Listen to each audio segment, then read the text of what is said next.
Aarthi channel subscribers அனைவருக்கும் வணக்கம். நம்ம நம்ம சேனலில் தெரிந்த ஊர்கள், தெரியாத பல செய்திகள், தெரிந்த செய்திகள், தெரியாத பல ஊர்கள், உண்மை சம்பவங்கள், அனுபவங்கள், இதை வச்சு வீடியோக்கள் போட்டு வந்துட்டுருக்கோம். நண்பர்கள் நிறைய பேர் வீடியோக்கள் பார்க்குறீங்க, சப்ஸ்கிரைப் பண்ணாமல் பார்த்துட்ருக்கீங்க. சப்ஸ்கிரைப் பண்ணிட்டு பக்கத்தில் பெல் பண்ண கிளிக் பண்ணி ஆன் வச்சுருக்கீங்க. அப்போ நான் போடக்கூடிய புதிய நோட்டிஃபிகேஷன் வரும். சரி, வாங்க வீடியோவோட போகலாம். 14/9/2024 சனிக்கிழமை தமிழ்நாடு அரசு பணியாளர் நடத்தக்கூடிய குரூப் 2 தேர்வு தேர்வு நடக்கக்கூடிய ஒரு முதன்மை தேர்வு நடக்கக்கூடிய நாள். எப்பயுமே பார்த்திங்கன்னா போட்டித் தேர்வு தான் பார்த்திங்கன்னா ஞாயிற்றுக்கிழமை தான் நடக்கும். ஆனால் இந்த முறை சனிக்கிழமை நடக்கிறதுக்கு அறிவிச்சிட்டாங்க. இது சென்ற ஒரு 5-6 வருடங்களுக்கு முன்பு இந்த விஷயம் நடந்துச்சு. அதாவது 2012 நடந்துச்சு நினைக்கிறேன். ஆமாம், 2012 நடந்துச்சு. என்னென்னா, சனிக்கிழமை வைக்கக்கூடிய தேர்வுகள் எதுக்கு வைக்கிறாங்கன்னா, நிறைய போட்டித் தேர்வுகள் வந்து ஞாயிற்றுக்கிழமை நடத்தக்கூடிய அனைத்து மாணவ போட்டித் தேர்வுகளும் தேவை வந்துடுவாங்க. இதை ஒரு செக் பாயிண்ட்டுப்பாங்க. அதாவது சில விஷயங்களுக்கு வந்து மாற்றம்னு சொல்லிட்டு ஞாயிற்றுக்கிழமை சனிக்கிழமை வச்சு ஒரே ஒரு வருடம் நடந்துச்சு. அதே வருடத்தை இந்த வருடம் 2024 நடந்துச்சு. கிட்ட 12 வருடங்களுக்கு முன்பு நடந்திருக்கு.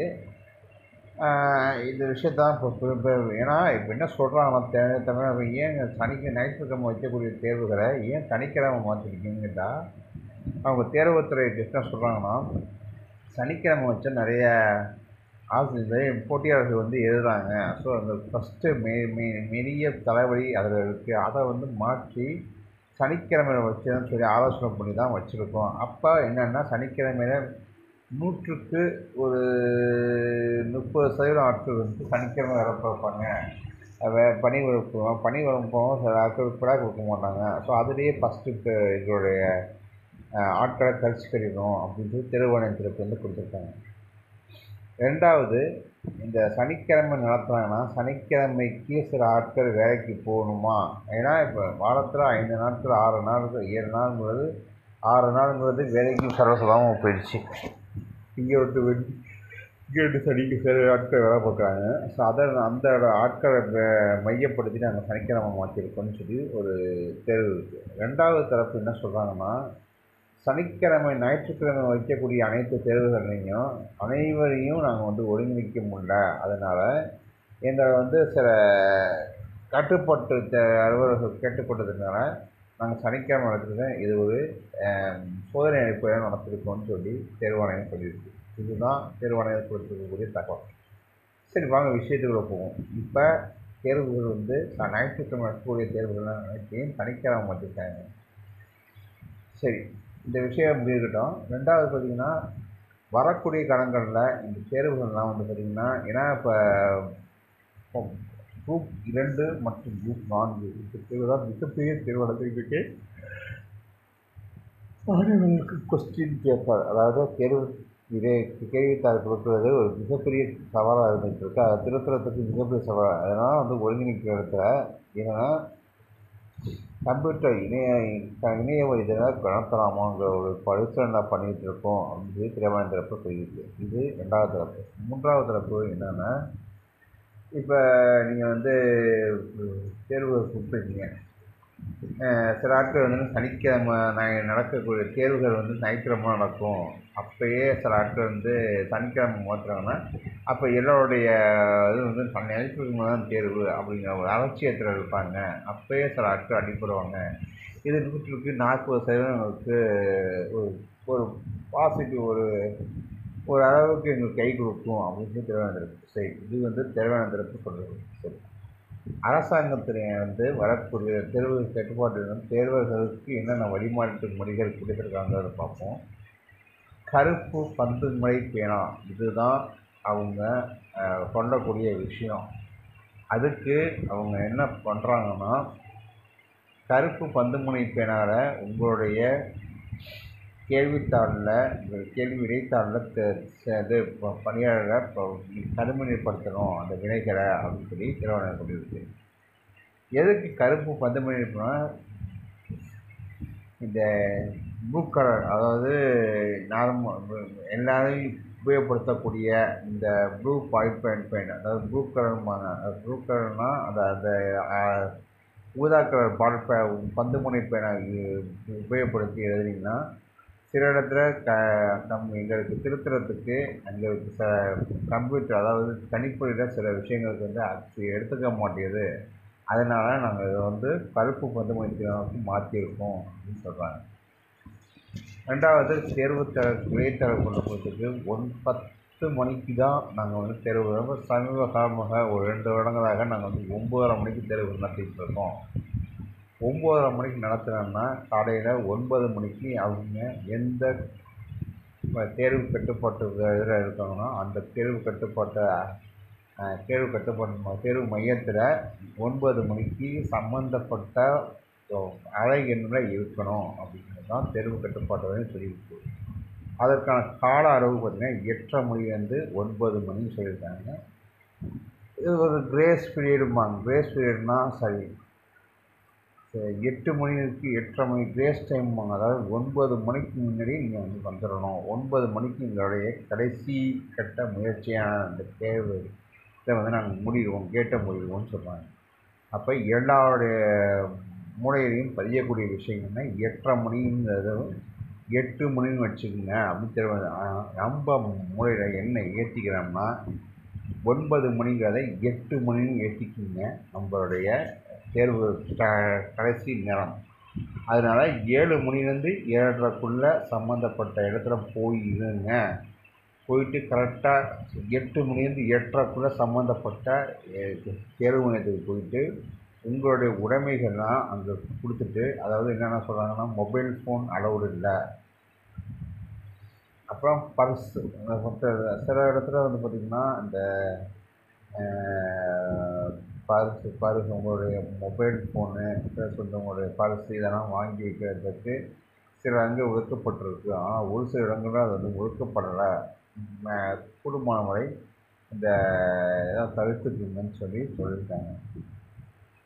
ரெண்டாவது கண்காணிப்பு சொல்லியிருக்காங்கன்னா, சம்மந்தப்பட்ட உங்களுடைய இப்போ எதுக்கு நான் 7:30 மணிக்கு சொல்கிறாங்க, 7லேருந்து 8 மணி வச்சுக்கிங்கன்னு சொல்கிறேன்னா, ஏன்னா 8:30 மணிங்கிறது அவங்களுடைய டைம். 7 to 8ங்கன்னா அப்போ 7 மணிக்கு நீங்கள் 6:30 மணிக்கெலாம் நீங்கள் சம்மந்தப்பட்ட இடம் ஒரு சில இடத்துல உங்கள் வீட்டிலேருந்து அந்த தூரம் எத்தனை மணி இருக்கும் அதுக்கு தகுந்தாப்பில் நீங்கள் உங்களுடைய வாகனங்களை செலுத்தலாம்.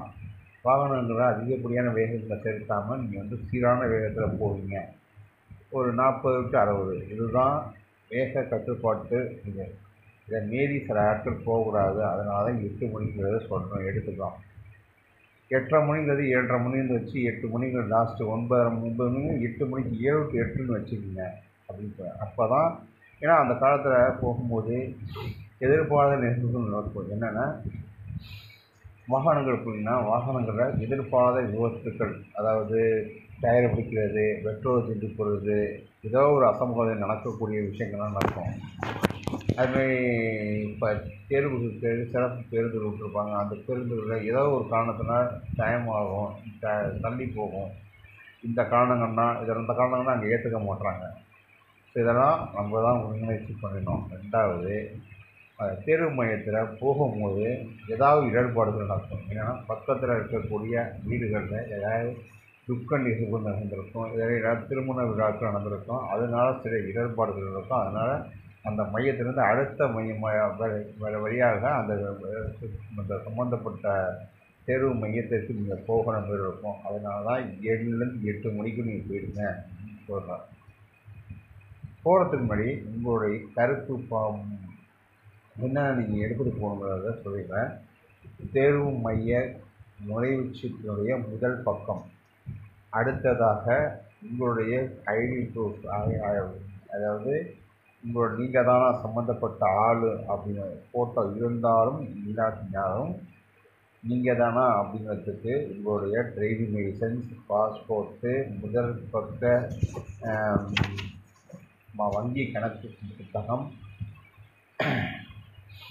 ஆதார் கார்டு அதனுடைய ஜெராக்ஸ், அதாவது ஒளிநகலை நீங்கள் எடுத்துகிட்டு போகணும். எடுத்து பின்னடிச்சுட்டு சம்மந்தப்பட்ட இடத்துக்கு போயிடுங்கன்னு சொல்கிறாங்க. போக உடனே முதல் வேலையாக உங்களுடைய வாகனங்களை, ஏன்னா சில ஆட்கள் வந்து பொது பேருந்து பொது போக்குவரத்து தனியார் வாகனங்களில் போவாங்க. அந்த வாகனங்கள் போகிறதுக்கு நிறுத்துறதுக்கான இதை வந்து சில இடத்துல பண்ணியிருப்பாங்க, சில இடத்துல பண்ணாமல் இருப்பாங்க.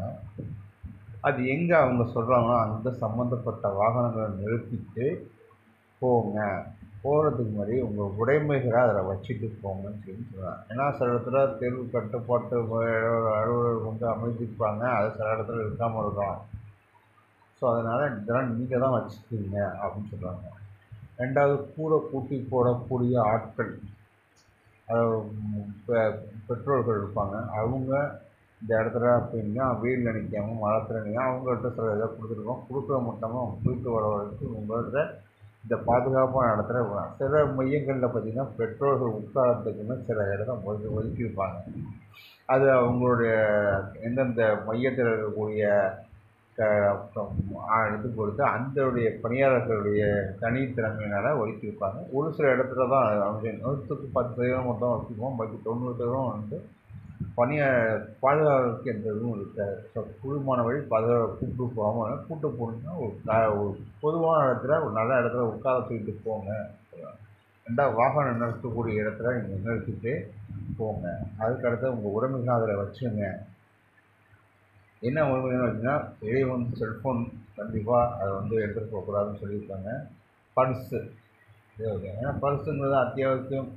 அதனால் என்னென்னா உங்கள் வாகனங்களை அதை வந்து பாதுகாக்கிறாங்க வச்சுட்டு போங்க அப்படின்னு சொல்கிறாங்க. அது ஒரு சில மையங்களில் நாங்கள் வந்து இது வைக்கிறதுக்கு நாங்கள் வந்து ஒதுக்கியிருக்கோம் அப்படின்னு சொல்கிறாங்க. போனதுக்கு அப்புறமாக உங்களுடைய தேர்வு மையத்தில் போயிட்டீங்க. தேர்வு மையத்துக்கு போனால் எந்த பகுதியில் எந்த அறைகள் ஒதுக்கியிருக்காங்கன்னு சொல்லிட்டு சம்மந்தப்பட்ட அந்த முன்னாடி ஒரு வழிகாட்டு பலகையில் உங்களுடைய தகவல்கள் இருக்கும். அதை வச்சு உங்களுடைய விண்ணப்பத்தை இருக்கக்கூடிய இந்த இதையும் அந்த தலைவரை ஒட்டி எந்த பகுதியில் ஒதுக்கிடலாம் அந்த அறைக்கு நோக்கி போங்கன்னு சொல்லியிருக்காங்க. போகிறதுக்கு முன்னாடி ஆண்கள் எந்த அளவுக்கு போகணுன்னா, ரொம்ப டைட்டாக போடாமல் இருக்கக்கூடிய ஒரு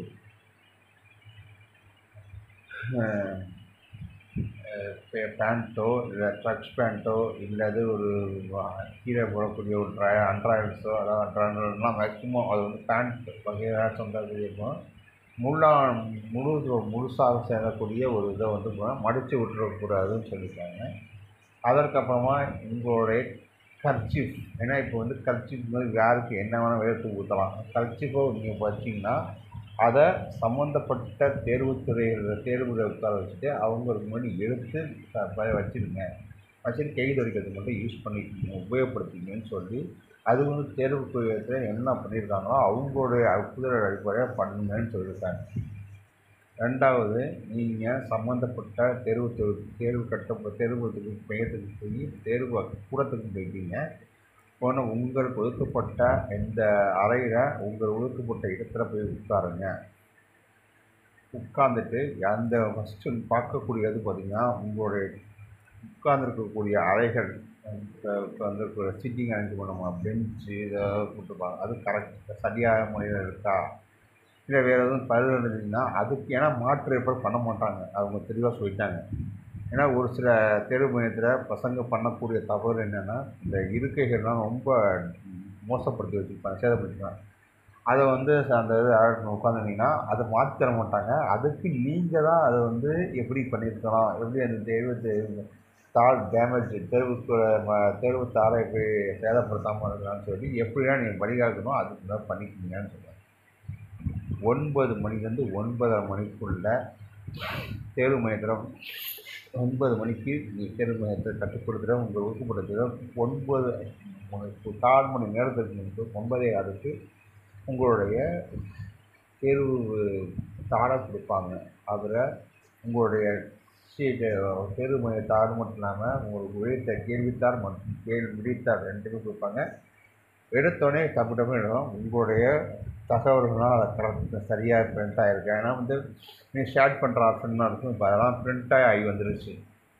இதெல்லாம் கரெக்டாக இருக்கா, உங்களுடைய ஃபோட்டோ கரெக்டாக இருக்கா, சம்மந்தப்படுற இடத்துல நீங்கள் வந்து 2 இடத்துல சைன் பண்ணணும், பின்பக்கம் ஒன்று முன்பக்கம் ஒன்று சைன் பண்ணுற மாதிரி இருக்கும். ஸோ இதெல்லாம் கரெக்டாக பண்ணியிருக்கீங்களான்னு பார்க்குறோம். பார்த்துட்டு கரெக்டாக 9:29 மணிக்கு கரெக்டாக ஸ்டார்டிங் பெல் அடிப்பாங்க. அப்போ அந்த இதை வந்து ஓப்பன் பண்ணிவிட்டு ஒரு 5 நிமிஷம் 9:25க்கு இதை வந்து ஓப்பன் பண்ணிவிட்டு ஒரு 5 நிமிடங்கள் அதற்கான ஒதுக்கி நீங்கள் வந்து எல்லா பக்கங்களும் பிரிண்ட் ஆகிருக்கா அப்படின்னு சொல்லி 10 நிமிடங்கள். அப்போ 9:15 கொடுத்தாங்கல்ல, 9:15லேருந்து 9:25 9:00க்குள்ளே நீங்கள் அதை பார்த்துடணும். ஏதோ சம்மந்தப்பட்ட பரதானின்னா அதை மாற்றி கொடுக்க சொல்லி கேளுங்க. தப்பாக பண்ணாங்கன்னா மாற்றி கொடுக்க மாட்டாங்க அப்படின்னு சொல்கிறாங்க. தேர்வுத்தாள் விடைத்தாள் பண்ண மாட்டாங்க. கேள்வித்தாளில் இது பிரச்சனை இருந்தால் எல்லா பக்கமும் பிரிண்ட் ஆகிருக்கான் உறுதிப்படுத்திட்டு அந்த தகவல்களை அந்த இதில் தேர்வுத்தாளில் எழுதுங்க. விடைத்தாளில் உங்களுடைய கொஸ்டின், அதாவது கேள்வித்தாளோட சீரியல் நம்பரை, அதாவது வினா தொகுப்பு எண்ணை எழுதுங்க. எழுதிட்டு உங்களுடைய பணிகளை கரெக்டாக நீங்கள் ஆரம்பிங்க. தெரிஞ்ச விடைகளை முதல்ல எழுதுங்க. தெரியாத விடைகள் இருந்துச்சுன்னா அதை வந்து முன்னாடி பார்த்திங்கன்னா ஏபிசிடி, அதாவது 1 2 3 4 இந்த இது மட்டும் தான் இருக்கும். இப்போ 1 2 3 4 எடுத்துகிட்டு இப்போ ஏபிசிடி இப்போ ஆல்பபெட்டிக் ஆர்டர், அதாவது ஏ ஈங்கிற ஆப்ஷன், ஈங்கிறது வந்து புதுசாக வேணும். அது வந்து என்னென்னா அது கணக்கு எடுத்துக்க மாட்டாங்க. ஸோ இந்த தகவலாம் கரெக்டாக எழுதியிருக்கோமா அப்படின்னு சொல்லி போயிட்டு அதற்கப்புறமா தேர்வு மையத்தில் எல்லா விஷயங்களையும் நீங்கள் ஃபில் பண்ணி எந்த ஒரு கேள்வியும் நீங்கள் வந்து ஒமிட் பண்ணிடாதீங்க அப்படின்னு தான் தேர்வு தெரிவிக்கணும். ஏதாவது தப்பாக பண்ணியிருந்தாங்கன்னா 2 மதிப்பெண்கள் நெகட்டிவ் மதிப்பெண் கட் பண்ணிவிட்டு அதுக்குரிய நெகட்டிவ் அது மதிப்பெண்ணை வந்து கட் பண்ணிக்கிட்டே 2 மதிப்பெண்ணை கட் பண்ணிக்கிட்டே மைனஸ் பண்ணிக்கிட்டே போயிருப்பாங்க அப்படின்னு சொல்லி தெரிவிக்கப்பட்டதான் சொல்கிறாங்க. ஸோ இந்த தகவல்லாம் கரெக்டாக பண்ணணும். இப்போ 1வது கேள்விக்கு ஒரு தோராயமாக ஒரு சிங்கிற ஆப்ஷன் கிளிக் பண்ணிங்கன்னா அந்த 1க்கு மேலாக இருக்கக்கூடிய சியில் கிளிக் பண்ணுங்க அப்படின்னு சொல்கிறாங்க. இப்போ 200 கேள்விக்கு நீங்கள் ஒவ்வொரு கட்டத்தை தான் பண்ணியிருக்கீங்களா அப்படின்னு சொல்லிட்டு உங்களுடைய விடைகள்லாம் கரெக்டாக இருக்கா அப்படின்னு சொல்லி செக் பண்ணிவிட்டு ஏதாவது ஒரு ஆப்ஷன், இந்த 115,000 விட கேள்விப்பட்டிருக்கீங்க, அடுத்த 125,000 விடைக்குன்னா அப்போ இடையில இருக்கக்கூடிய இடையில அந்த 115க்கு அப்புறம் 125, இப்போ சில பேர் நம்ம 115 125, ஆனால் விட இருக்கணும் 114 அப்போ தப்பாக போயிடுச்சு. அதை கரெக்ட் பண்ணிட்டு பண்ணுங்க, எந்த ஒரு குறைமானும் இருக்கக்கூடாதுன்னு சொல்லி தான் தேர்வுத்துறை சொல்லியிருக்கு. அதற்கப்புறமா வேலையெல்லாம் முடிச்சுட்டு உங்களுடைய பணிகள்லாம் கரெக்டாக 12:30 மணிக்கு நீங்கள் முடிச்சிடணும். 12:30 மணிலேருந்து 12:45 கடைசி 15 நிமிடம் கூடவா கொடுக்கும். 12:45 ஏல என்னென்ன பகுதி கொடுத்துருக்கீங்க, பியில் என்னென்ன கொடுத்துருக்கீங்க, சியில் என்ன பண்ணியிருக்கீங்க, டியில் என்ன பண்ணியிருக்கீங்க, அந்த பகுதியில் போடணும். அந்த 1லேருந்து ஒரு 50 60 இருக்கும். அதுக்கு கீழே ஏபிசிடி, ஏபியில் எத்தனை இருக்குது, பியில் எத்தனை பண்ணியிருக்கீங்க, சியில் எத்தனை பண்ணியிருக்கீங்கன்னு சொல்லி போவோம். அதே டோட்டல் இங்கே கீழே உங்கள் தேர்வு மையத்தில் இருக்கக்கூடிய 2 இடத்துல இருக்காங்க அப்படியே தகவல் மட்டும் 2ஆக பிரிச்ச மாதிரி மட்டும்தான். அதுலேயும் சில இதில் கரெக்டாக போட்டு கீழே. இப்போ சில பேர் தப்பாக ஏதோ அவசரத்தில் 2 இது தப்பு பண்ணிட்டாங்கன்னா நீங்கள் அதை பெருசாக எடுத்துக்க வேணாம். என்ன சொல்கிறாங்கன்னா தப்பு ஏன்னா திருத்த முடியாது. அதனால் தப்பு பண்ணிட்டீங்கன்னா அப்படியே விட்டுருங்க. அதை வந்து கன்க்ளூட் பண்ணுவோம். ஏதாவது ஒன்றை மட்டும் எடுத்து போடுங்கன்னு சொல்லி தேர்வு மையத்தை கொடுத்துருக்காங்க.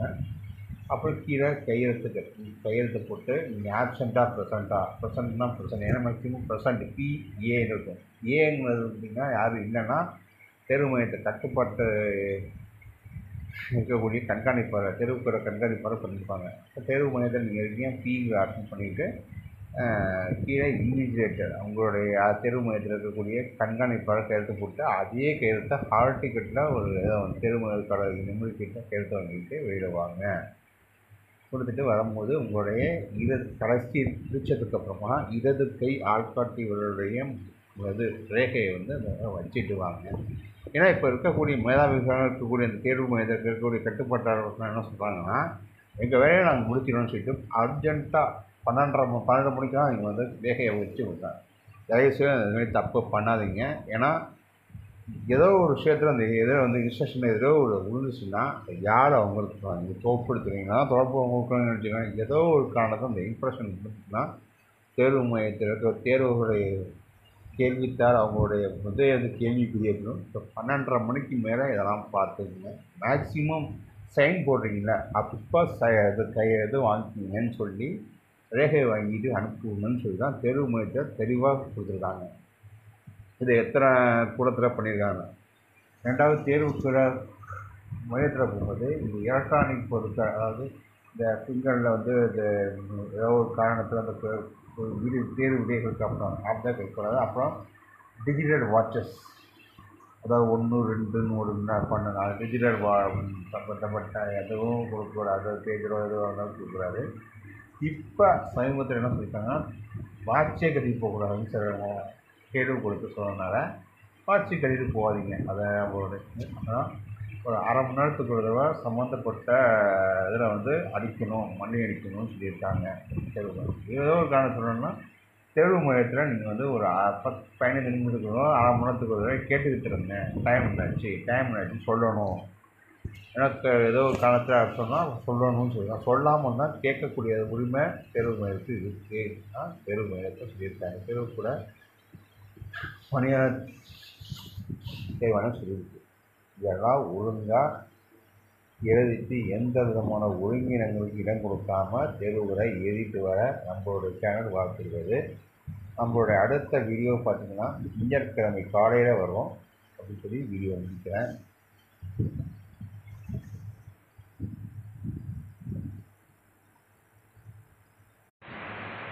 ஆர்த்தி சேனல் சப்ஸ்கிரைபர்ஸ் அனைவருக்கும் வணக்கம். நம்ம சேனலில் தெரிந்த ஊர்கள், தெரியாத பல செய்திகள், தெரிந்த செய்திகள், தெரியாத பல ஊர்கள், உண்மை சம்பவங்கள், அனுபவங்கள், இதை வச்சு வீடியோக்கள் போட்டு வந்துட்டுருக்கோம். நண்பர்கள் நிறைய பேர் வீடியோக்கள் பார்க்குறீங்க, சப்ஸ்கிரைப் பண்ணாமல் பார்த்துட்ருக்கீங்க. சப்ஸ்கிரைப் பண்ணிட்டு பக்கத்தில் பெல் பட்டனை கிளிக் பண்ணி ஆன் வச்சுருக்கீங்க. அப்போ நான் புறக்கூடிய புதிய நோட்டிஃபிகேஷன் வரும். சரி, வாங்க வீடியோவோட போகலாம். 14/9/2024 சனிக்கிழமை தமிழ்நாடு அரசு பணியாளர் நடத்தக்கூடிய குரூப் 2 தேர்வு நடக்கக்கூடிய ஒரு முதன்மை தேர்வு நடக்கக்கூடிய நாள். எப்பயுமே பார்த்திங்கன்னா போட்டித் தேர்வு தான் பார்த்திங்கன்னா ஞாயிற்றுக்கிழமை தான் நடக்கும். ஆனால் இந்த முறை சனிக்கிழமை நடக்கிறதுக்கு அறிவிச்சிட்டாங்க. இது சென்ற ஒரு 5-6 வருடங்களுக்கு முன்பு இந்த விஷயம் நடந்துச்சு. அதாவது 2012 நடந்துச்சு நினைக்கிறேன். ஆமாம், 2012 நடந்துச்சு. என்னென்னா சனிக்கிழமை வைக்கக்கூடிய தேர்வுகள் எதுக்கு வைக்கிறாங்கன்னா, நிறைய போட்டித் தேர்வுகள் வந்து ஞாயிற்றுக்கிழமை நடத்தக்கூடிய நடக்குதுன்னா அனைத்து மாணவ போட்டித் தேர்வுகளும் தேவை வந்துடுவாங்க. இதை ஒரு செக் பாயிண்ட்டுப்பாங்க. அதாவது சில விஷயங்களுக்கு வந்து மாற்றம்னு சொல்லிட்டு ஞாயிற்றுக்கிழமை சனிக்கிழமை வச்சு ஒரே ஒரு வருடம் நடந்துச்சு. அதே வருடத்தை இந்த வருடம் 2024 நடந்துச்சு. கிட்ட 12 வருடங்களுக்கு முன்பு நடந்திருக்கு. இந்த விஷயத்தான் இப்போ ஏன்னா இப்போ என்ன சொல்கிறாங்கன்னா தமிழ் ஏன் ஞாயிற்றுக்கிழமை வைக்கக்கூடிய தேர்வுகளை ஏன் சனிக்கிழமை மாற்றிருக்கீங்கன்னு கேட்டால், அவங்க தேர்வுத்துறை என்ன சொல்கிறாங்கன்னா, சனிக்கிழமை வச்சா நிறைய போட்டியாளர்கள் வந்து எழுதுகிறாங்க. ஸோ அந்த ஃபஸ்ட்டு மெரிய தலைவலி அதில் இருக்குது. அதை வந்து மாற்றி சனிக்கிழமையில் வச்சுன்னு சொல்லி ஆலோசனை பண்ணி தான் வச்சுருக்கோம். அப்போ என்னென்னா சனிக்கிழமையில் 100க்கு ஒரு 30% ஆட்கள் வந்து சனிக்கிழமை வேலை பார்ப்பாங்க. பணி வகுப்போம் சில ஆட்கள் கூட கொடுக்க மாட்டாங்க. ஸோ அதுலேயே ஃபஸ்ட்டு எங்களுடைய ஆட்களை கழிச்சிக்கணும் அப்படின்னு சொல்லி தேர்வாணையத்திற்கு வந்து கொடுத்துருக்காங்க. ரெண்டாவது, இந்த சனிக்கிழமை நடத்துகிறாங்கன்னா சனிக்கிழமைக்கு சில ஆட்கள் வேலைக்கு போகணுமா? ஏன்னா இப்போ வாரத்தில் 5 நாட்கள் 6 நாட்கள் 7 நாளுங்கிறது 6 நாளுங்கிறது வேலைக்கு சர்வசாதாரணமாக போயிடுச்சு. இங்கே விட்டு சனிக்கு சில ஆட்கள் வேலை பார்க்குறாங்க. ஸோ அந்த ஆட்களை மையப்படுத்தி நாங்கள் சனிக்கிழமை மாற்றிருக்கோம்னு சொல்லி ஒரு தேர்வு இருக்குது. ரெண்டாவது தரப்பு என்ன சொல்கிறாங்கன்னா, சனிக்கிழமை ஞாயிற்றுக்கிழமை வைக்கக்கூடிய அனைத்து தேர்வுகளையும் அனைவரையும் நாங்கள் வந்து ஒருங்கிணைக்க முடியல. அதனால் எங்களை வந்து சில கட்டுப்பாட்டு அலுவலர்கள் கேட்டுக்கொண்டதுனால நாங்கள் சனிக்கிழமை நடத்துகிறோம், இது ஒரு சோதனை அடிப்படையில் நடத்திருக்கோம்னு சொல்லி தேர்வாணையம் சொல்லியிருக்கு. இதுதான் தேர்வாணையம் கொடுத்துருக்கக்கூடிய தகவல். சரி, வாங்க விஷயத்துக்குள்ள போவோம். இப்போ தேர்வுகள் வந்து ஞாயிற்றுக்கிழமை நடக்கக்கூடிய தேர்வுகள்லாம் அனைத்தையும் சனிக்கிழமை மாற்றிருக்காங்க. சரி, இந்த விஷயம் இப்படி இருக்கட்டும். ரெண்டாவது பார்த்திங்கன்னா, வரக்கூடிய காலங்களில் இந்த தேர்வுகள்லாம் வந்து பார்த்திங்கன்னா, ஏன்னா இப்போ குரூப் 2 மற்றும் குரூப் 4 இந்த தேர்வு தான் மிகப்பெரிய தேர்வு நடந்துக்கிட்டு இருக்கு. மாணவர்களுக்கு கொஸ்டின் பேப்பர், அதாவது தேர்வு கேள்வித்தாள் கொடுக்குறது ஒரு மிகப்பெரிய சவாலாக இருந்துகிட்டு இருக்கு. அதை திருத்துறதுக்கு மிகப்பெரிய சவால். அதனால் வந்து ஒருங்கிணைக்கிற இடத்துல என்னென்னா கம்ப்யூட்டர் இணைய வழியில் நடத்தலாமாங்கிற ஒரு பரிசீலனை பண்ணிகிட்டு இருக்கோம் அப்படின்னு சொல்லி தேர்வாணைய தரப்பு சொல்லியிருக்கு. இது 2வது தரப்பு. 3வது தரப்பு என்னென்னா, இப்போ நீங்கள் வந்து தேர்வு கொடுத்துருக்கீங்க. சில ஆட்கள் வந்து சனிக்கிழமை நடக்கக்கூடிய தேர்வுகள் வந்து ஞாயிற்றுக்கிழமை நடக்கும். அப்போயே சில ஆட்கள் வந்து சனிக்கிழமை மாற்றுறாங்கன்னா, அப்போ எல்லோருடைய இது வந்து ஞாயிற்றுக்கிழமை தான் தேர்வு அப்படிங்கிற ஒரு அலட்சியத்தில் இருப்பாங்க. அப்போயே சில ஆட்கள் அடிப்படுவாங்க. இது 100க்கு 40%